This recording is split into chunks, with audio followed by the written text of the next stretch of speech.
Assalamualaikum warahmatullahi wabarakatuh. Bagaimana kabarnya anak-anak? Semoga kalian bisa selalu sehat dan selalu dalam lindungan Allah Subhanahu wa Ta'ala. Amin.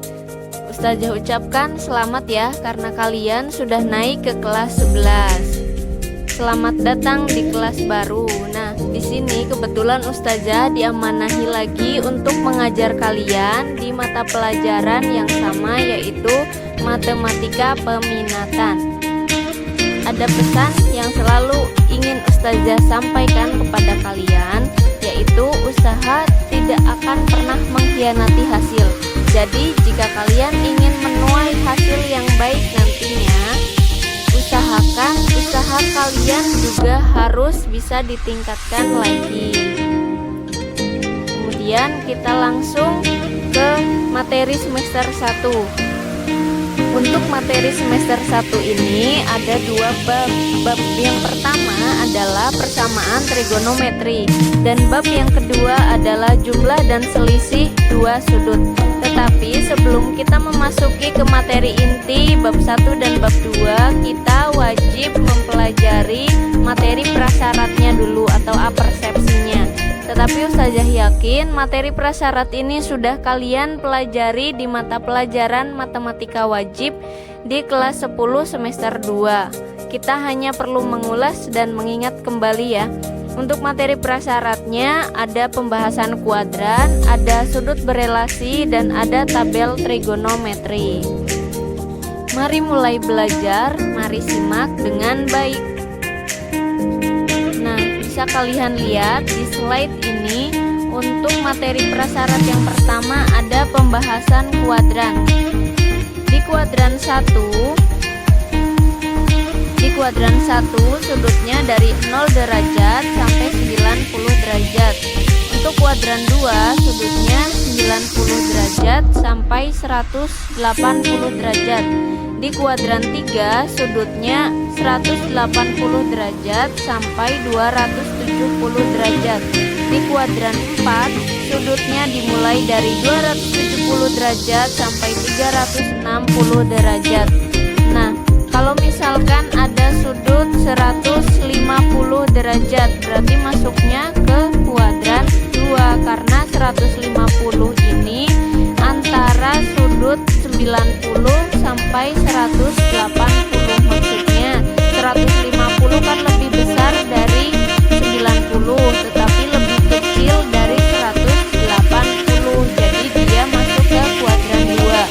Nah, begitu pula kalau misalkan ada sudut 240 derajat, berarti dia masuknya ke kuadran 3, karena 240 derajat ini lebih besar dari 180 dan lebih kecil dari 270 derajat. Begitu pula selanjutnya. Nah, di slide ini juga kalian bisa amati, ada tidak sudut yang berada pada satu garis atau satu sumbu. Nah, coba lihat di sebelah kanan kalian.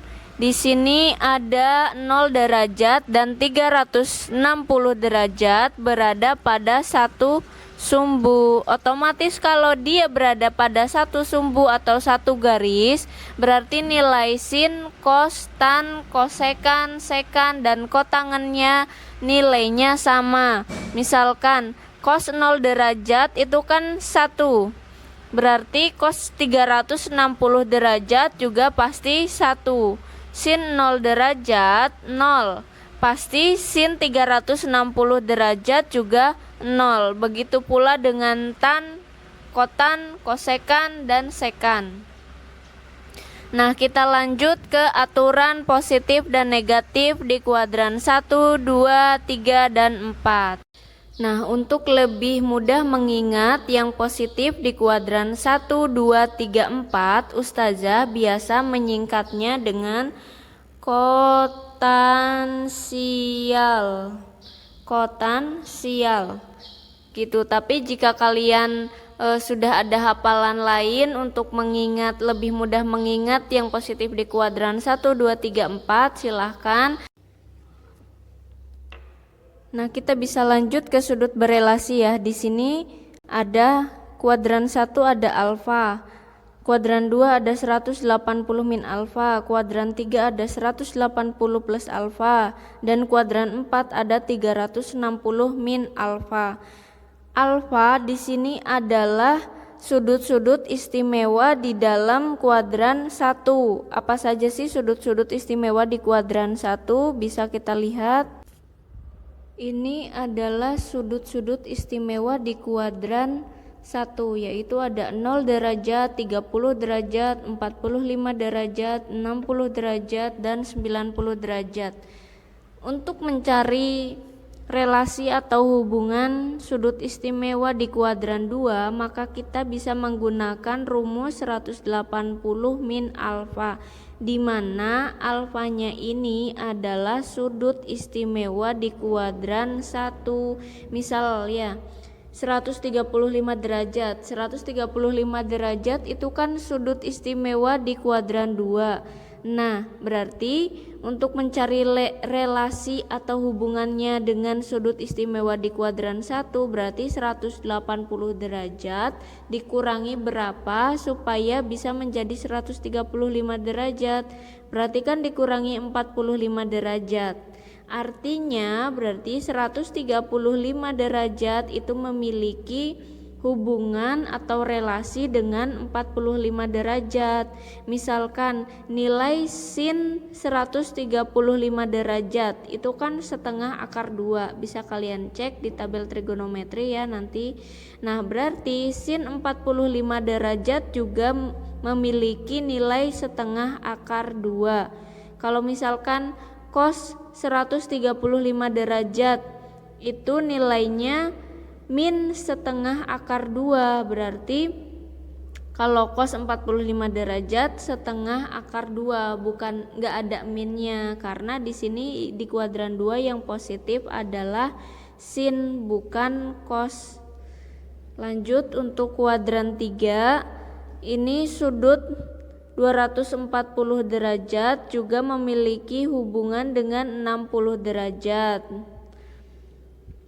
Dan sudut 300 derajat di kuadran 4 juga memiliki hubungan atau relasi dengan sudut 60 derajat. Contohnya cos 300 pasti nilainya sama dengan cos 60 derajat. Sin 300 nilainya sama dengan 60 sin 60 derajat, cuma bedanya dia di plus dan minnya saja, negatif dan positifnya saja. Tergantung dengan di sini yang positif apa dulu. Baik anak-anak, kita lanjut ke pembahasan materi prasyarat tabel trigonometri. Nah, tadi di slide sebelumnya Ustazah kan ada sedikit pembahasan mengenai nilai-nilai sudut.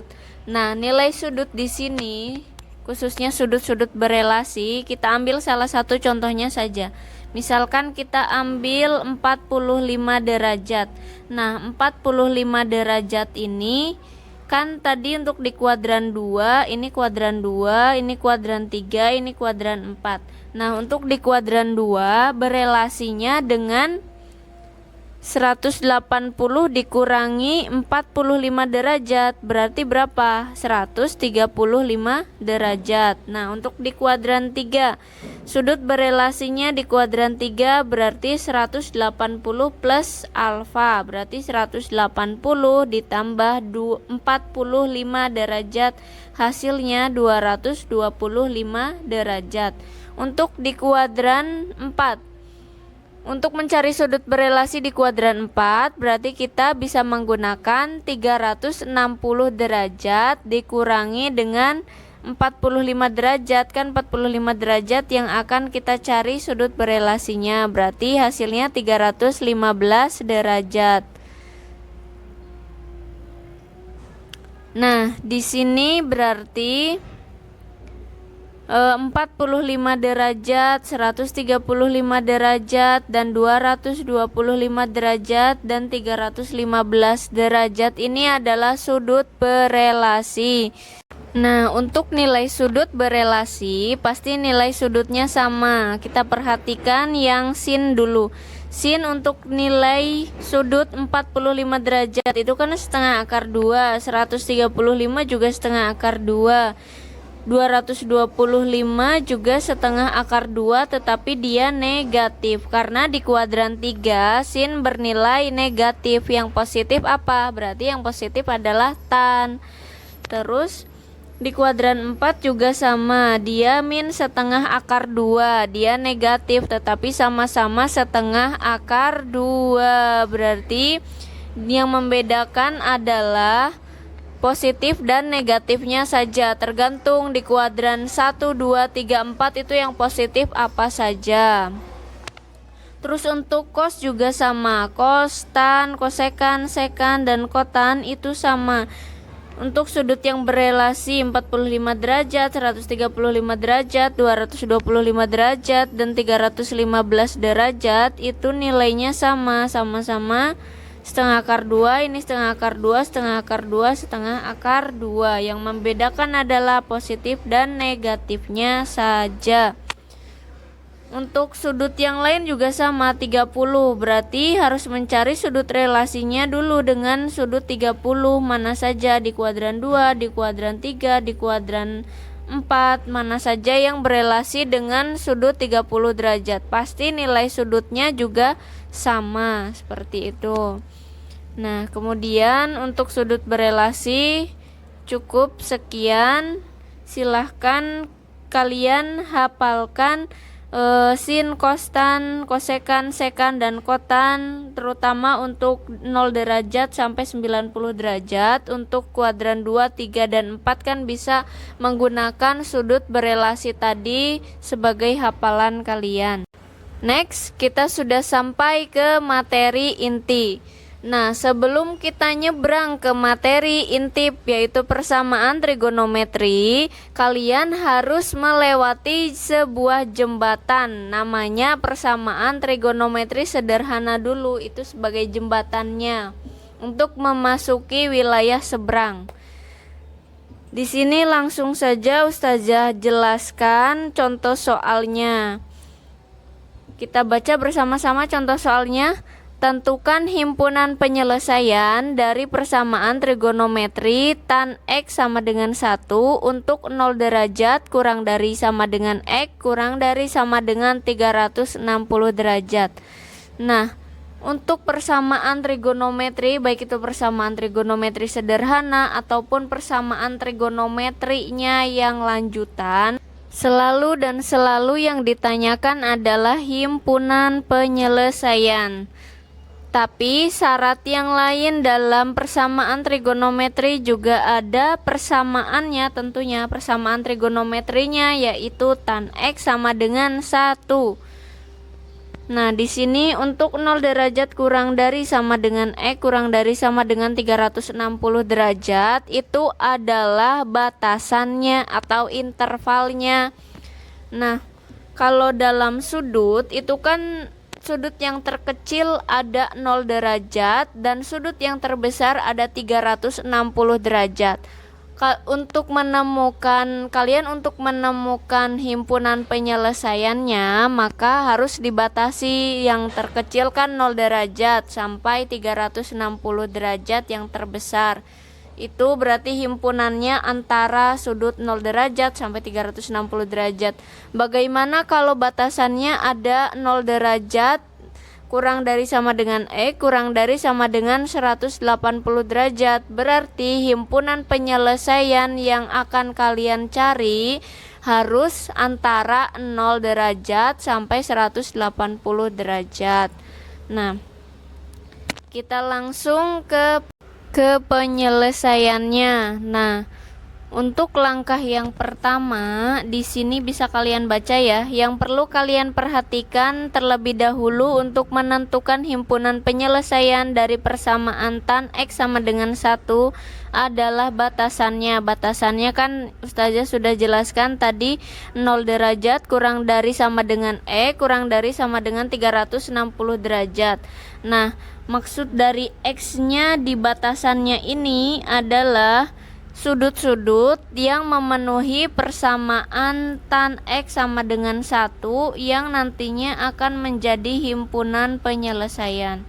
Baik, kalau bingung kita langsung ke langkah kedua, nanti juga akan kalian simpulkan sendiri. Batasan untuk langkah kedua, batasan 0 derajat kurang dari sama dengan kurang dari sama dengan 360 derajat. Artinya dia melihat sudut yang nilai tannya sama dengan 1 dari 0 derajat sampai 360 derajat. Maksud dari langkah kedua ini, kalian kalau di tabel trigonometri tadi yang lengkap dari 0 derajat sampai 360 derajat itu kan ada nilai sudut tan yang sama dengan 1, yang hasilnya sama dengan 1 itu sudut berapa saja? Tan yang hasilnya sama dengan 1 itu sudut 45 derajat dan 225 derajat. Nanti kalian bisa cek sendiri di tabel trigonometri lengkapnya ya. Nah, di sini kan sudah ketemu sudutnya 45 derajat dan 225 derajat. Berarti kalau tan X sama dengan tan 45 derajat, berarti X-nya sama dengan 45 derajat. Dan yang kedua, kalau tan X sama dengan tan 225 derajat, berarti sudutnya adalah 225 derajat. Nah, berarti di sini himpunan penyelesaian dari persamaan tan X sama dengan 1 adalah 45 derajat dan ini tipe ya, ini 225 derajat. Nah, 45 derajat kalau dihubungkan ke intervalnya atau ke batasannya, 45 derajat dan 225 derajat itu kan sama-sama lebih besar dari 0 derajat dan dia lebih kecil. 45 derajat ini lebih kecil dari 360 derajat. Otomatis dia memenuhi interval atau batasannya. Maka himpunan penyelesaian 45 derajat dan 225 derajat ini memenuhi batasan sehingga dia masuk ke dalam himpunan penyelesaian. Nah, jadi yang bisa kalian simpulkan di sini apa? Untuk persamaan trigonometri yang selalu ditanyakan adalah himpunan penyelesaian, persamaan trigonometri dan batasannya.